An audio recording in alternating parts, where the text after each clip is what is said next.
Welcome back to Functions in C Programming. Now we are about to see types of functions. ವಿವಿಧ ರೀತಿಯ functions ಹೇಗಿರ್ತದೆ ಅಥವಾ ಒಂದು ಫಂಕ್ಷನನ್ನು ವಿವಿಧ ರೀತಿಯಲ್ಲಿ ಹೇಗೆ ಬರಿಬೋದು ಅಂತ ನಾವು ನೋಡಲಿಕ್ಕಿದ್ದೇವೆ. How to define a function?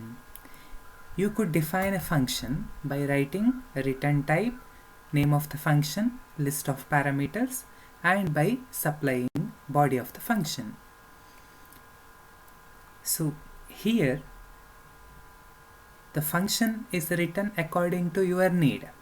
You can vary return type, parameter list, instructions, or the name as per your requirement.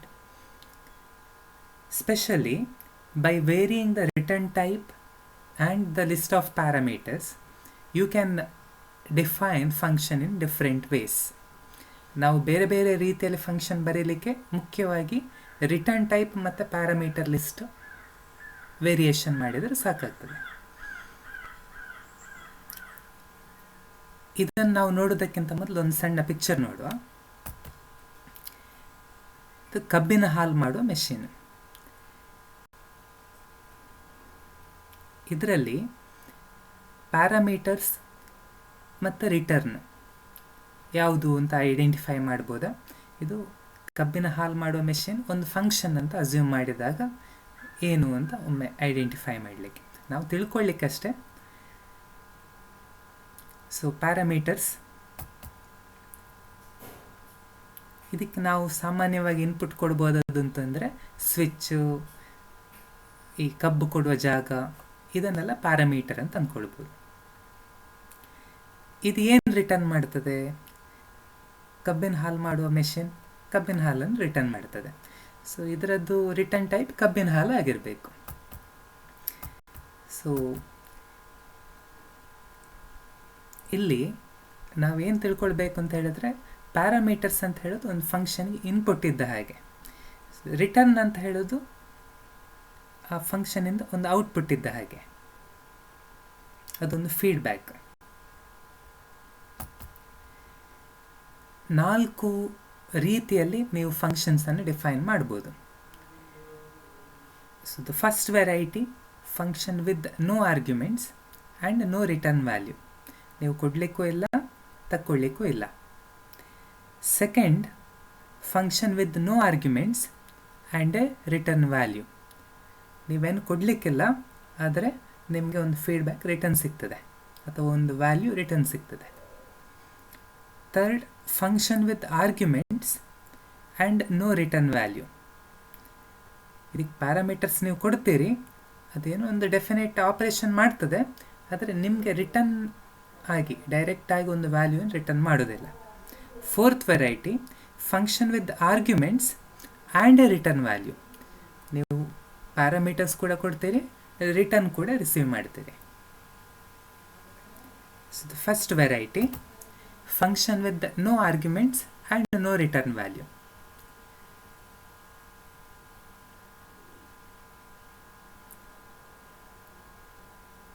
ಇದು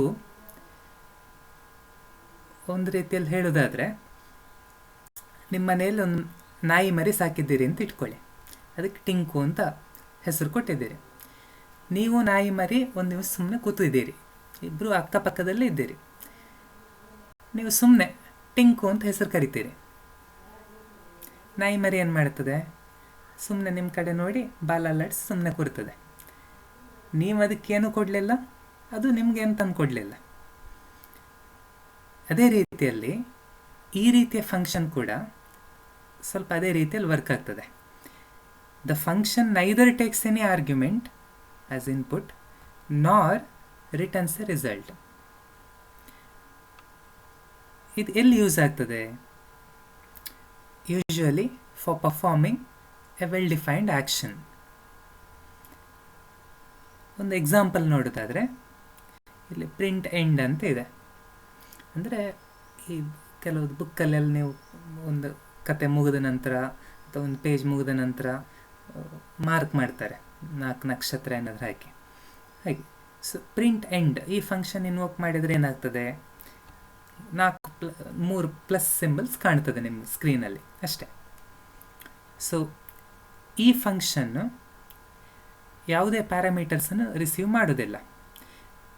ಸಿ ಸ್ಟ್ಯಾಂಡರ್ಡ್ ಪ್ರಕಾರ ನೀವು ವಾಯ್ಡ್ ಅಂತ ಬರಿಬೋದು ಅಥವಾ ಬರೆಯದೆಯೂ ಇರ್ಬೋದು ಕೆಲವು ಸಿ ಸ್ಟ್ಯಾಂಡರ್ಡ್ ಪ್ರಕಾರ. ಸೊ ರಿಟರ್ನ್ ಏನು ಕೊಡ್ತದೆ? ವಾಯ್ಡ್ ಅಂತ ಹೇಳಿದರೆ ಯಾವುದೇ ವ್ಯಾಲ್ಯೂವನ್ನು ರಿಟರ್ನ್ ಕೊಡೋದಿಲ್ಲ. ಸೊ ಇದರದ್ದು ಆಪ್ರೇಷನ್ಸ್ ನೀವು ನೋಡಿದರೆ ಡಿಸ್ಪ್ಲೇ ಮಾಡಲಿಕ್ಕೆ ಒಂದು ಸ್ಟೇಟ್ಮೆಂಟ್ ಇದೆ. ಇದರಲ್ಲಿ ಯಾವ ಪ್ಯಾರಾಮೀಟರ್ಸ್ ಮೇಲೂ ಯಾವುದೇ ಡಿಪೆಂಡೆನ್ಸಿ ಇಲ್ಲ, ಯಾವ ವ್ಯಾಲ್ಯೂವನ್ನು ಕೂಡ ಈ ಫಂಕ್ಷನ್ ಪ್ರೊಡ್ಯೂಸ್ ಮಾಡೋದಿಲ್ಲ. ಸೆಕೆಂಡ್ ವೆರೈಟಿ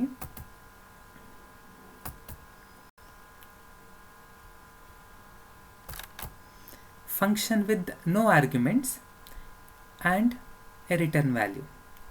ಸೊ ಈ ಫಂಕ್ಷನ್ಸಿಗೆ ನಾವು ಆರ್ಗ್ಯುಮೆಂಟ್ಸ್ ಕೊಡಲಿಕ್ಕಿಲ್ಲ, ಅದೇ ಒಂದು ರಿಟರ್ನ್ ವ್ಯಾಲ್ಯೂವನ್ನು ಕೊಡ್ತದೆ. ಸೊ ಇದು ಯಾವ ಸಿಚುವೇಶನಲ್ಲಿ ಬರ್ತದೆ? ಈಗ ಕೆಲವು ಸಲ ಕನ್ಫ್ಯೂಷನ್ಸ್ ಇರ್ತದೆ. ಅಂದರೆ ಹಾಲಿಡೇ ಡಿಕ್ಲೇರ್ ಆಗಿದೆ ಅಂತ ನ್ಯೂಸ್ ಇರ್ತದೆ, ಆದರೆ ಡಿಕ್ಲೇರ್ ಆಗಿದೆ ಇಲ್ವಾ ಅಂತ ಅಷ್ಟು ಕನ್ಫರ್ಮ್ ಆಗಿರೋದಿಲ್ಲ. ಸಡನ್ನಾಗಿ ಮಳೆ ಬಂದಿರ್ತದೆ, ಜೋರು ಮಳೆ ಬಂದಿರ್ತದೆ, ರಜೆ ಇದೆಯಾ ಇಲ್ವಾ, ಕೆಲವು ಮಕ್ಕಳಿಗೆ ಕೆಲವು ಪೇರೆಂಟ್ಸಿಗೆ ಡೌಟ್ ಆಗ್ತದೆ. ನಂಗೆ ಫೋನ್ ಬರ್ತದೆ ಆ ದಿವಸ ಯೂಶ್ವಲಿ ಕೆಲವರು ಫಿಕ್ಸ್ ಇದ್ದಾರೆ, ಸ್ಟೂಡೆಂಟ್ಸ್ ಪೇರೆಂಟ್ಸ್. ಅವ್ರು ಫೋನ್ ಮಾಡಿದರೆ ನಾನು ಹಲೋ ಅಂತ ಕೂಡ ಹೇಳೋದಿಲ್ಲ. ಓ ಇವತ್ತು ರಜೆ ಇದೆ ಬರಬೇಕು ಅಂತ ಇಲ್ಲ, ಅಥವಾ ಇವತ್ತು ರಜೆ ಇಲ್ಲ ಕಾಲೇಜಿಗೆ ಬನ್ನಿ, ಹಾಗೆ ಹೇಳಿ ಮುಗಿಸಿದ್ರೆ ಆಯಿತು. So these functions receive no arguments but return a value. ಆ ಫಂಕ್ಷನ್ಗೆ ನೀವೇನು ಪ್ಯಾರಾಮೀಟರು ಅಥವಾ ಇನ್ಫಾರ್ಮೇಷನ್ ಕೊಡಬೇಕಾದ ಅಗತ್ಯ ಇಲ್ಲ, ಅದೇ ನಿಮಗೊಂದು ಇನ್ಫಾರ್ಮೇಷನ್ನ ಪೀಸ್ ಆಫ್ ಡೇಟಾ ಕೊಡ್ತದೆ ಅದು. So these functions are useful in receiving defined inputs. So ಒಂದು ಎಕ್ಸಾಂಪಲ್ ನೋಡೋದಾದರೆ, ನಮ್ಮ ಸ್ಟ್ಯಾಂಡರ್ಡ್ ಇನ್ಪುಟ್ ಔಟ್ಪುಟ್ ಹೆಡರ್ ಫೈಲಲ್ಲಿ ಗೆಟ್ ಕ್ಯಾರ್ ಅಂತ ಒಂದು ಫಂಕ್ಷನ್ ಡಿಕ್ಲೇರ್ ಮಾಡಿದ್ದಾರೆ. ಸೊ ಇದು ಒಂದು ಕ್ಯಾರೆಕ್ಟರನ್ನು ಕೀಬೋರ್ಡಿಂದ ಇನ್ಪುಟ್ ತಗೊಳ್ಳಿಕ್ಕೆ ಯೂಸ್ ಮಾಡ್ಬೋದು ನೀವು. ಸೊ ಇದಕ್ಕೆ ನೀವು ಯಾವುದೇ ಪ್ಯಾರಾಮೀಟರ್ ಪಾಸ್ ಮಾಡಬೇಕು ಅಂತ ಇಲ್ಲ, ಬಟ್ ಅದೊಂದು ವ್ಯಾಲ್ಯೂವನ್ನು ರಿಟರ್ನ್ ಮಾಡ್ತದೆ. ಅದೇ ರೀತಿ ನಾವೇ ಒಂದು ಫಂಕ್ಷನ್ ಡಿಫೈನ್ ಮಾಡೋದಾದರೆ, ಇಲ್ಲಿ ಪೈ ಅಂತ ಒಂದು ಫಂಕ್ಷನ್ ಡಿಫೈನ್ ಮಾಡಿದೆ. ಸೊ ಇದರದ್ದು ರಿಟರ್ನ್ ಟೈಪ್ ಡಬಲ್, ಯಾವುದೇ ಪ್ಯಾರಾಮೀಟರ್ ಆಕ್ಸೆಪ್ಟ್ ಮಾಡೋದಿಲ್ಲ, ನೀವು ವಾಯ್ಡ್ ಅಂತ ಬರಿಬೋದು. ಇದೇನು ರಿಟರ್ನ್ ಮಾಡ್ತದೆ? ಪೈಯನ್ನು 22/7 ಅಂತ ಕೂಡ ಅಪ್ರಾಕ್ಸಿಮೇಟ್ ಮಾಡ್ಬೋದು. ಆ ರೀತಿ ಅಪ್ರಾಕ್ಸಿಮೇಟ್ ಮಾಡಿದ ವ್ಯಾಲ್ಯೂವನ್ನು ರಿಟರ್ನ್ ಮಾಡ್ತಾ ಉಂಟು ಅಷ್ಟೇ. So the third variety function with arguments and no return value. Function with arguments and no return value. Function argument ಅಂತ ಕೊಡ್ತದೆ, ಆದರೆ ನಿಮಗೆ ಫೀಡ್ಬ್ಯಾಕ್ ಅಥವಾ ರಿಟರ್ನ್ ವ್ಯಾಲ್ಯೂವನ್ನು ಕೊಡೋದಿಲ್ಲ. ಸೊ ಇದು ಯಾವ ಕೇಸಲ್ಲಿ ಯೂಸ್ ಆಗ್ತದೆ? ಕೆಲವು ಡೆಫಿನೆಟ್ ಆ್ಯಕ್ಷನ್ಸನ್ನು ಪರ್ಫಾರ್ಮ್ ಮಾಡಲಿಕ್ಕೆ. ಫಾರ್ ಎಕ್ಸಾಂಪಲ್, ಪ್ರೋಗ್ರಾಮಿದ ಔಟ್ಪುಟ್ಟನ್ನು ಡಿಸ್ಪ್ಲೇ ಮಾಡಲಿಕ್ಕೆ ಅದಕ್ಕೆ ನೀವೇ ಒಂದು ಫಂಕ್ಷನ್ ಬರಿಬೋದು. ಇದು ಸ್ಟ್ಯಾಂಡರ್ಡ್ ಲೈಬ್ರರಿ ಹೆಡರ್ ಫೈಲಲ್ಲಿ ಒಂದು ಎಕ್ಸಾಂಪಲ್ ಸಿಗ್ತದೆ ಈ ರೀತಿಯ ಫಂಕ್ಷನಿಗೆ, ಫ್ರೀ ಅಂತ. ಸೊ ಇದು ಡೈನಾಮಿಕ್ ಆಗಿ ಮೆಮೊರಿ ಅಲೋಕೇಟ್ ಮಾಡಿದರೆ ಆ ಅಲೋಕೇಟ್ ಆದ ಮೆಮೊರಿಯನ್ನು ಫ್ರೀ ಮಾಡಲಿಕ್ಕೆ ಫ್ರೀ ಅಂತ ಹೇಳೋ ಫಂಕ್ಷನ್ ಯೂಸ್ ಮಾಡ್ತಾರೆ. ಈ ಫ್ರೀ ಅಂತ ಹೇಳುವಾಗ ಯಾವ ಮೆಮೊರಿ ಫ್ರೀ ಮಾಡಬೇಕು ಅಂತ ನಾವು ಇಂಡಿಕೇಟ್ ಮಾಡಬೇಕು ಹಾಗೆ. ಸೊ ಇದು ಯಾವುದನ್ನು ರಿಟರ್ನ್ ಮಾಡೋದಿಲ್ಲ, ಫ್ರೀ ಅಂತ ಹೇಳಿದ್ರೆ ಫ್ರೀ ಮಾಡ್ತದೆ ಅದು ಮೆಮೊರಿಯನ್ನಷ್ಟೇ. ಸೊ ಇದಕ್ಕೊಂದು ಎಕ್ಸಾಂಪಲ್ ನಾವು ಬರೆಯೋದಾದರೆ, ಇಲ್ಲಿ ನೋ ರಿಟರ್ನ್ ವ್ಯಾಲ್ಯೂ ಅಂತ ಇದೆ, ಅದರಿಂದ ರಿಟರ್ನ್ ಟೈಪ್ ಯಾವಾಗಲೂ ವಾಯ್ಡ್ ಇರಬೇಕು. ಫಂಕ್ಷನ್ ನೇಮ್ ಮತ್ತು ಪ್ಯಾರಾಮೀಟರ್ಸ್ ಅಥವಾ ಆರ್ಗ್ಯುಮೆಂಟ್ಸ್ ನಮಗೆ ಎಷ್ಟು ಬೇಕೋ ಅಷ್ಟು ನಾವು ಬರ್ಕೊಳ್ಬೋದು. ಸೊ ಈ ಫಂಕ್ಷನ್ ಏನು ಮಾಡ್ತಾ ಇದೆ? ಶೋ ಇಂಟ್ ಎನ್, ಅದು ಪ್ಯಾರಾಮೀಟರ್. ಅಲ್ಲಿ ಕೊಟ್ಟಿರುವ ಆರ್ಗ್ಯುಮೆಂಟನ್ನು ಈ ಫಂಕ್ಷನ್ ಡಿಸ್ಪ್ಲೇ ಮಾಡ್ತದೆ ಅಷ್ಟೇ. ಸೊ ಈ ಫಂಕ್ಷನ್ ಒಳಗಡೆ ಏನಿದೆ? Print F the number is %d ಅಂತ ಹೇಳಿದರೆ ಆ ಜಾಗದಲ್ಲಿ ಈ ಎನ್ ಅಂತ ಹೇಳಿದರೆ ಅದು ಏನು ವ್ಯಾಲ್ಯೂ ಸಿಕ್ಕಿರ್ತದೆ ಆ ಫಂಕ್ಷನಿಗೆ ಅದರದ್ದು ವ್ಯಾಲ್ಯೂವನ್ನು ರಿಪ್ಲೇಸ್ ಮಾಡಿ ಡಿಸ್ಪ್ಲೇ ಮಾಡ್ತದೆ ಅಷ್ಟೇ. So this is example for function with argument, no return value. So ಈ ಫಂಕ್ಷನಲ್ಲಿ ಕೂಡ ನೀವು ನೋಡ್ಬೋದು ರಿಟರ್ನ್ ಸ್ಟೇಟ್ಮೆಂಟ್ ಇದೆ, ಬಟ್ ಯಾವುದೇ ವ್ಯಾಲ್ಯೂ ರಿಟರ್ನ್ ಮಾಡಲಿಕ್ಕೆ ಆಗೋದಿಲ್ಲ ನಾವು, ಯಾಕೆ ರಿಟರ್ನ್ ಟೈಪ್ ವಾಯ್ಡ್ ಅಂತ ಡಿಕ್ಲೇರ್ ಮಾಡಿದ್ದೇವೆ. ಸೊ ಇದು ಈ 3 ರೀತಿಯ ಫಂಕ್ಷನ್ಸ್. ಅದರಲ್ಲೂ first variety no argument, no return value. So ಇಂಥ ಫಂಕ್ಷನ್ಸ್ ನಾವು ಜಾಸ್ತಿ ಯೂಸ್ ಮಾಡಲಿಕ್ಕೆ ಆಗೋದಿಲ್ಲ, ಯಾಕೆ ನಾವು ಆ ಫಂಕ್ಷನಲ್ಲಿ ಯಾವುದೇ ವೇರಿಯೇಷನ್ ತರಲಿಕ್ಕೆ ಆಗೋದಿಲ್ಲ, ಅಥವಾ ಆ ಫಂಕ್ಷನಿಂದ ನಮಗೆ ಡೈರೆಕ್ಟಾಗಿ ಯಾವುದೇ ಇನ್ಫಾರ್ಮೇಷನ್ ಸಿಗೋದಿಲ್ಲ. ಇಂಡೈರೆಕ್ಟಾಗಿ ಏನೋ ಒಂದು ಆಪರೇಷನ್ ಆಗ್ತಾ ಇರ್ತದೆ, ಇದು ಕಷ್ಟ ಉಪಯೋಗಿಸುವಂಥದ್ದು. ಈಗ function with arguments, no return value. ಇಲ್ಲಿ ಕೂಡ ಅಷ್ಟೇ, ನಾವು ಇನ್ಫಾರ್ಮೇಷನ್ ಪಾಸ್ ಮಾಡ್ಬೋದು, ಆದರೆ ಅದರಿಂದ ನಾವು ಏನು ರಿಸೀವ್ ಮಾಡಲಿಕ್ಕೆ ಸಾಧ್ಯ ಆಗೋದಿಲ್ಲ. ಈ ರೀತಿ ಫಂಕ್ಷನ್ ಕೂಡ ಸ್ವಲ್ಪ ಕಷ್ಟ ಸಾಧ್ಯವೇ ಉಪಯೋಗಿಸುವಂಥದ್ದು. ಹಾಗಾದರೆ ಯಾವ ಫಂಕ್ಷನನ್ನು ನಾವು ಜಾಸ್ತಿ ಉಪಯೋಗಿಸ್ಬೋದು? So the fourth variety, this is most commonly used type of function with arguments and a return value. So these functions receive arguments and also return a value. ಇದಕ್ಕೆ ನೀವು ಪ್ಯಾರಾಮೀಟರ್ಸ್ ಕೊಡಲೂಬಹುದು, ಆ ಫಂಕ್ಷನಿಂದ ಒಂದು ವ್ಯಾಲ್ಯೂವನ್ನು ರಿಸೀವ್ ಕೂಡ ಮಾಡ್ಬೋದು. So these kind of functions are suitable for most kind of computations. ಒಂದು example ನಾವು ನೋಡೋದಾದರೆ, ಇಲ್ಲಿ ಕ್ಯೂಬ್ ಅಂತ ಒಂದು ಫಂಕ್ಷನ್ ಬರೆದಿದ್ದೇವೆ. ಈ ಕ್ಯೂಬ್ ಫಂಕ್ಷನ್ ಏನು ಮಾಡ್ತದೆ, ಅದಕ್ಕೆ ಒಂದು ನಂಬರ್ ನಾವು ಇನ್ಪುಟ್ ಆಗಿ ಕೊಟ್ಟರೆ ಆ ನಂಬರನ್ನು 3 ಸಲ ಮಲ್ಟಿಪ್ಲೈ ಮಾಡಿ ರಿಟರ್ನ್ ಮಾಡ್ತದೆ. So the cube function receives one argument here. You can have any number of arguments, at least one argument should be there for this variety, function with the arguments. So ಇಲ್ಲಿ ನಮಗೆ n ಅಂತ ಹೇಳೋದು argument. So ಆ n ಆರ್ಗ್ಯುಮೆಂಟನ್ನು 3 ಸಲ multiply ಮಾಡಿದಾಗ ಬರುವ ರಿಸಲ್ಟನ್ನು return ಮಾಡೋದು. So this function receives argument also, returns A value also. So ಈ ರೀತಿ ಇರುವಂಥ ಫಂಕ್ಷನ್ಸ್ ಆಲ್ಮೋಸ್ಟ್ ನೀವು ನಮ್ಮ ಸ್ಟ್ಯಾಂಡರ್ಡ್ ಸಿ ಲೈಬ್ರರಿ ಅಥವಾ ಹೆಡರ್ ಫೈಲ್ಸ್ ನೀವು ಚೆಕ್ ಮಾಡಿದರೆ ಹೆಚ್ಚಿನ ಫಂಕ್ಷನ್ಸ್ ಇದೇ ರೀತಿಯಲ್ಲಿ ಇರ್ತದೆ. The functions receive argument also, return a value also. Even ನಮ್ಮ ಪ್ರಿಂಟ್ ಎಫ್, ಸ್ಕ್ಯಾನ್ ಎಫ್. ಈಗ ಪ್ರಿಂಟ್ ಎಫ್ ಫಂಕ್ಷನ್ ನಾವು ಜಸ್ಟ್ ಡಿಸ್ಪ್ಲೇ ಮಾಡಲಿಕ್ಕೆ ಯೂಸ್ ಮಾಡೋದು, ಆದರೆ ಆ ಪ್ರಿಂಟ್ ಎಫ್ ಫಂಕ್ಷನ್ ಕೂಡ ಎಷ್ಟು ಕ್ಯಾರೆಕ್ಟರ್ಸನ್ನು ಡಿಸ್ಪ್ಲೇ ಮಾಡಿದೆ ಅಂತ ಹೇಳಿ ಅದು ರಿಟರ್ನ್ ಮಾಡ್ತದೆ, ಒಂದು ಫೀಡ್ಬ್ಯಾಕ್ ಕೊಡ್ತದೆ. ದ್ಯಾಟ್ ಈಸ್ ದ ಅಂದರೆ ಈಗ ನಾವು ಕಮ್ಯುನಿಕೇಟ್ ಮಾಡುವಾಗ ಕೂಡ ಅಷ್ಟೇ, ನಾವು ಈಗ ನಾನೇನಾದರೂ ಮಾತಾಡಿದರೆ ಅದಕ್ಕೆ ನೀವು ಒಂದು ಫೀಡ್ಬ್ಯಾಕ್ ಕೊಟ್ಟರೆ ಆ ಕಮ್ಯುನಿಕೇಷನ್ ಕಂಪ್ಲೀಟ್ ಆಗ್ತದೆ. So that is the A good way of doing communication R performing an action. So ಈ ಫಂಕ್ಷನನ್ನು ನಾವು ಹೇಗೆ ಯೂಸ್ ಮಾಡೋದು ಅಂತ ಜಸ್ಟ್ ಒಮ್ಮೆ ನೋಡಿಬಿಡುವ.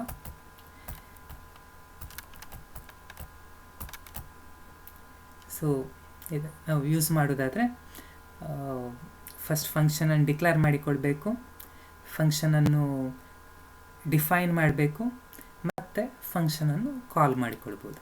ಸೊ ಇಲ್ಲಿ ನಮ್ಮ ಇನ್ಪುಟ್ ಔಟ್ಪುಟ್ ಹೆಡರ್ ಫೈಲ್ ಫಂಕ್ಷನ್ಸನ್ನು ಯೂಸ್ ಮಾಡಲಿಕ್ಕೆ ಸ್ಟ್ಯಾಂಡರ್ಡ್ IO ಹೆಡರ್ ಫೈಲನ್ನು ಇನ್ಕ್ಲೂಡ್ ಮಾಡಿದ್ದೇವೆ. ಮತ್ತು ಕ್ಯೂಬ್ ಫಂಕ್ಷನನ್ನು ಡಿಕ್ಲೇರ್ ಮಾಡ್ತಾ ಇದ್ದೇವೆ. Return type, name of the function and parameter list followed by a semicolon. Main function.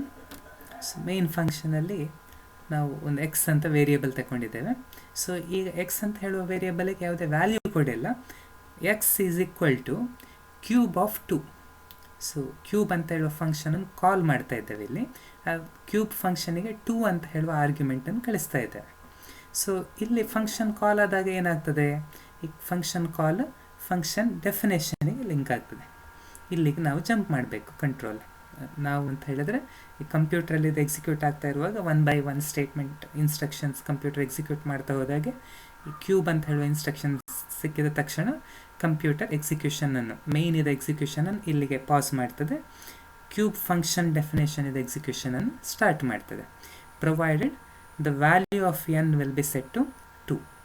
So ಇಲ್ಲಿ n ಅಂತ ಹೇಳಿದ್ರೆ ವ್ಯಾಲ್ಯೂ, ಪ್ಯಾರಾಮೀಟರ್ ಇದು ವ್ಯಾಲ್ಯೂ 2ಗೆ ಸೆಟ್ ಮಾಡಿ ಇಲ್ಲಿ ಈ ಕ್ಯೂಬ್ ಫಂಕ್ಷನ್ ಬಾಡಿಯನ್ನು ಎಕ್ಸಿಕ್ಯೂಟ್ ಮಾಡ್ತದೆ. ಇಲ್ಲಿ ಒಂದೇ ಸ್ಟೇಟ್ಮೆಂಟ್ ಇರೋದು, ಏನದು n ಇಂಟು n ಏನು 2 ಇಂಟು 2 ಇಂಟು 2 ಅಂತ ಹೇಳಿದ್ರೆ 8 ಅಂತ ಹೇಳುವ ವ್ಯಾಲ್ಯೂ.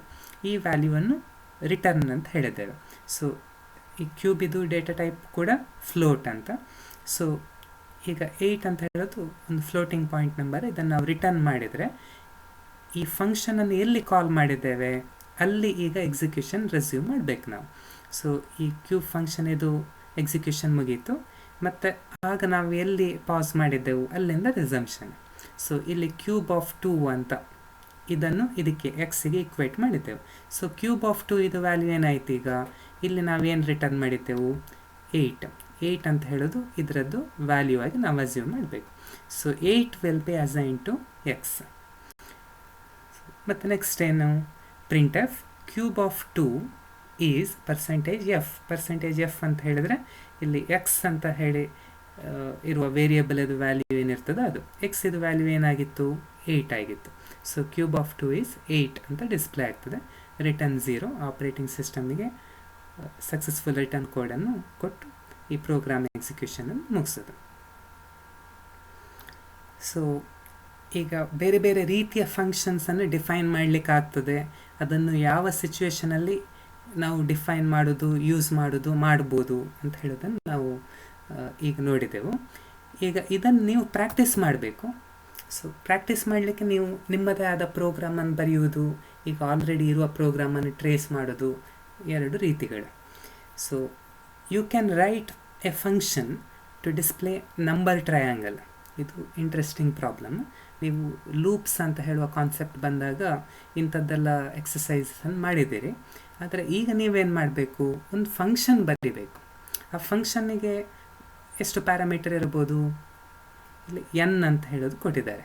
ಈ ಎನ್ ಅಂತ ಹೇಳೋದು ಒಂದು ಪ್ಯಾರಾಮೀಟರ್ ಆಗಿ ನೀವು ಕನ್ಸಿಡರ್ ಮಾಡ್ಬೋದು. ಸೊ ಆಮೇಲೆ ಈ ಟ್ರಯಾಂಗಲನ್ನು ಡಿಸ್ಪ್ಲೇ ಮಾಡಲಿಕ್ಕೆ ಅದರ ಒಳಗಡೆ ಫಂಕ್ಷನ್ ಒಳಗಡೆ ನೀವು ಕೋಡ್ ಬರಿಬೋದು. ಸೊ ಅದೇ ರೀತಿ ಈಗ ಬೇರೆ ಕೆಲವು ಪ್ರಾಬ್ಲಮ್ಸ್ ಇದೆ. Write a function to check whether a given number is prime or not. ಇದು ಈಗ 4 ವೆರೈಟಿಯಲ್ಲಿ ಯಾವ ರೀತಿಯ ಫಂಕ್ಷನ್ ಆಗಿ ನೀವು ಇಂಪ್ಲಿಮೆಂಟ್ ಮಾಡ್ಬೋದು. You can do it in many ways. You can choose either of this 4 implementation styles, but choose which suits this situation best. So next, write a function to read a number. If the number is even, the function should return 0. Otherwise, it should return 1. Next question, write a function to display 10 natural numbers. So ಈ ಪ್ರಾಬ್ಲಮ್ಸನ್ನು ಮಾಡಲಿಕ್ಕೆ try ಮಾಡಿ. ನಿಮ್ಗೆ doubts ಇದ್ದರೆ ನಮ್ಮ discussion ಫೋರಮ್ಸಲ್ಲಿ ಇದನ್ನು discuss ಮಾಡ್ಬೋದು. Thank you.